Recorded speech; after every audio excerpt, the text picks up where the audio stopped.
조갑제 TV 시청자 여러분 안녕하십니까? 2023년 2월 22일 오전 11시입니다.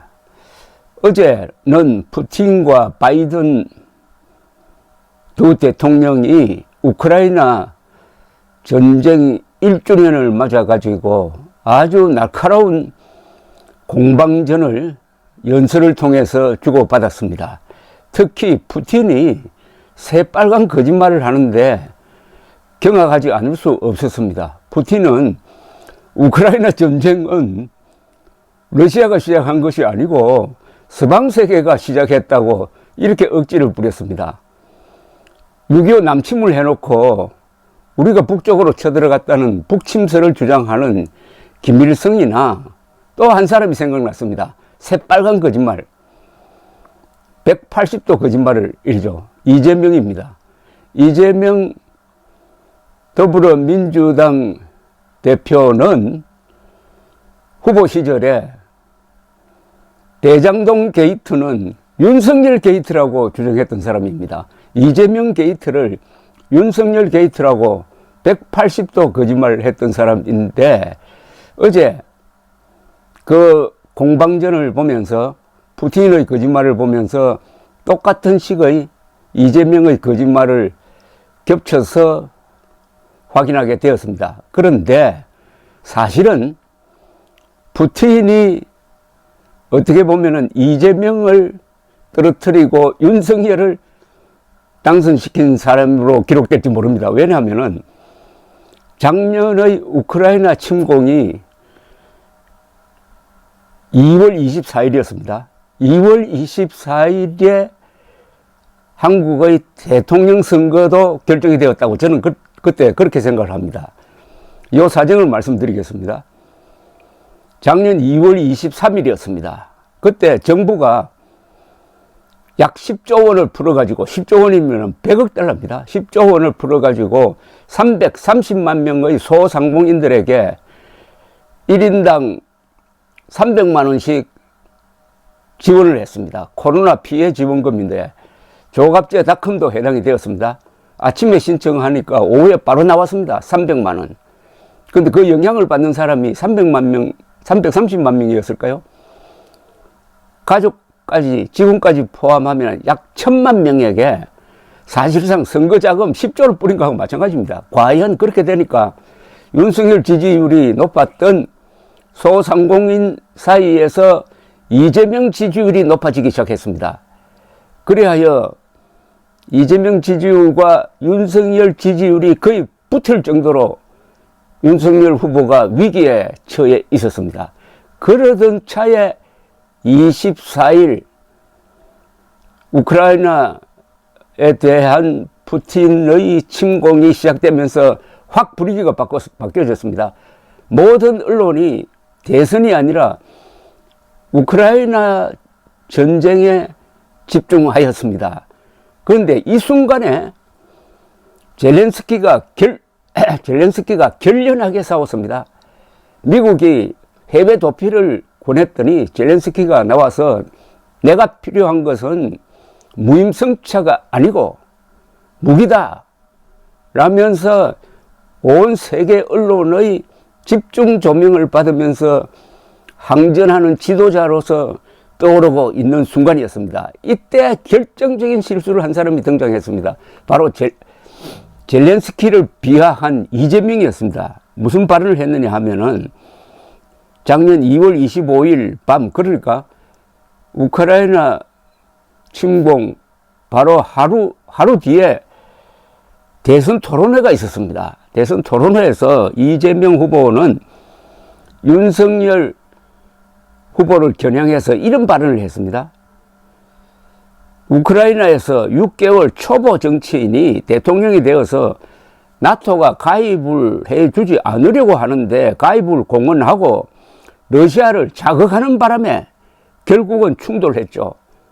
물론 러시아가 주권과 영토를 침범한 행위는 비난받아 마땅하고 강력하게 규탄해야 됩니다. 그러나 외교의 실패가 곧 전쟁을 불러온다는 아주 극명한 사례고, 이 전쟁이 경제에 얼마나 악영향을 끼치는지는 말할 필요가 없는 거죠. 이런 이야기를 했습니다. 초보 정치인이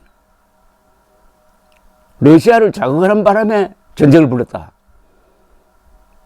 이 발언에 추미애 전 법무장관 등도 또 가세를 했습니다.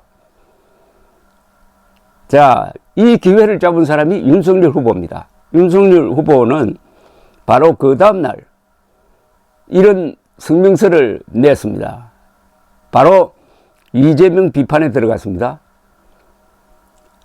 윤석열 후보의 당시 입장문을 소개해드리겠습니다. 해외 유명 커뮤니티인 레딧에 우리나라 대선 토론 영상이 올라왔습니다. 6개월 초보 정치인이 대통령이 되어서 나토가 가입을 해주지 않으려고 하는데 가입을 공언하고 러시아를 자극하는 바람에 결국은 충돌했다는 이재명 후보의 발언이 세계로 알려지면서 이를 비난하는 수많은 댓글이 달리고 있습니다. 뒤를 이어 우리나라의 전직 법무장관이 지도력이 부족한 코미디언 출신 대통령, 현직 법무장관이 아마추어 대통령이라며 타국의 국가 지도자를 비하한 글도 올라왔습니다. 국제적 망신이며 국격을 떨어뜨리는 일입니다. 불행한 일을 겪은 다른 나라를 위로하기는커녕 선거에 활용하기 위해 아무 말이나 하는 모습이 전 세계인의 공분을 사고 있습니다. 젤렌스키 우크라이나 대통령은 해외로 가지 않고 수도 키예프에 남아 결사항전을 이끌고 있습니다. 그를 지지한 72%의 우크라이나 국민들을 우롱하는 처사입니다. 러시아의 침공이 우크라이나 탓이라고 하는 것도 심각한 무지의 소산입니다. 타국의 전쟁을 남의 일로 치부하고 말로만 평화를 외치는 정치인에게 우리나라의 미래를 맡길 수 없습니다. 자존심에 상처를 받은 우크라이나 국민께 대한민국 대통령 후보로서 대신 사과를 드립니다. 딱 떨어지는 이야기입니다. 자, 완전히 국제적인 웃음거리가 된 이재명은 2월 26일 오후 10시 자신의 페이스북에서 이제 일종의 변명을 합니다. 제 토론 발언을 두고 우크라이나 대통령을 폄하했다는 지적이 나왔습니다. 벌써 찍어 들어가는 겁니다. 저는 어느 대선 후보보다 먼저 명료하게 러시아 침공을 비판했고 우크라이나 지지 입장을 밝혀왔습니다. 어제 TV 토론 전문을 보셨다면 제가 해당 발언 직후에 러시아의 침공을 분명하게 비판했고 우크라이나 대통령을 폄하한 것이 아니라 윤석열 후보의 불안한 외교 안보관을 지적한 것임을 누구나 알고 있습니다. 그러나 이미 졌습니다. 이렇게 변명하기 시작하면은 그때부터는 밀리는 겁니다. 누구나 변명을 깔끔하게 하지 않고 나중에 가가지고는 윤석열 후보 비방으로 떼었으니까 이게 사과가 아니라 그냥 변명처럼 들렸습니다. 자, 그런데 무슨 일이 일어났느냐. 이게 두 가지 변수가 있었습니다. 하나는 한때 치열한 대선보다는 더 치열한 우크라이나 전쟁이 언론과 국민의 관심권 안에 들어왔습니다. 그리고 젤렌스키의 영웅적인 투쟁이 세계의 탑 뉴스가 되었습니다.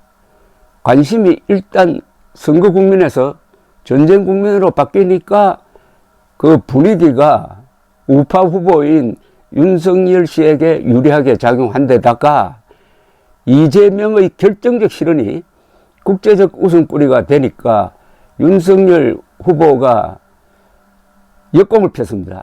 이런 요소가 다 합쳐져 가지고 드디어 그 주말에 여론의 변화가 일어났습니다.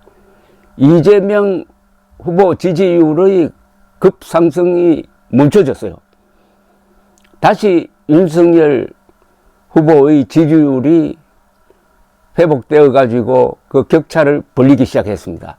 그래서 저는 우크라이나 전쟁이 윤석열 후보 당선에 결정적인 영향을 미쳤다.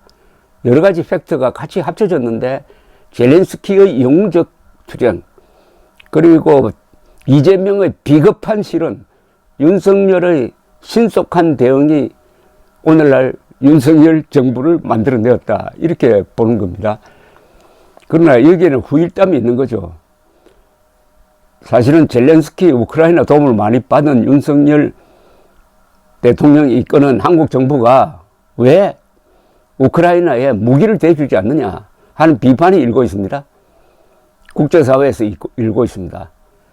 말로만 자유 하는데 왜 그걸 행동에 옮기지 않느냐 하는 비판을 영국의 이코노미스트가 하는 걸 읽어보면서 제가 얼굴이 화끈거렸습니다. 그리고 국회에서 젤렌스키 대통령의 화상연설을 초청해놓고 우리나라 국회의원들 4분의 1밖에 거기 가지 않았습니다. 국민의힘 국회의원도 현장에 거의 가지 않았습니다. 이런 결례가 어디에 있습니까? 어찌되었든 1주년을 맞아서 참 세계는 연동되어서 돌아간다는 것을 알게 되었습니다. 푸틴의 우크라이나 침공이 윤석열 대통령을 등장시켰다.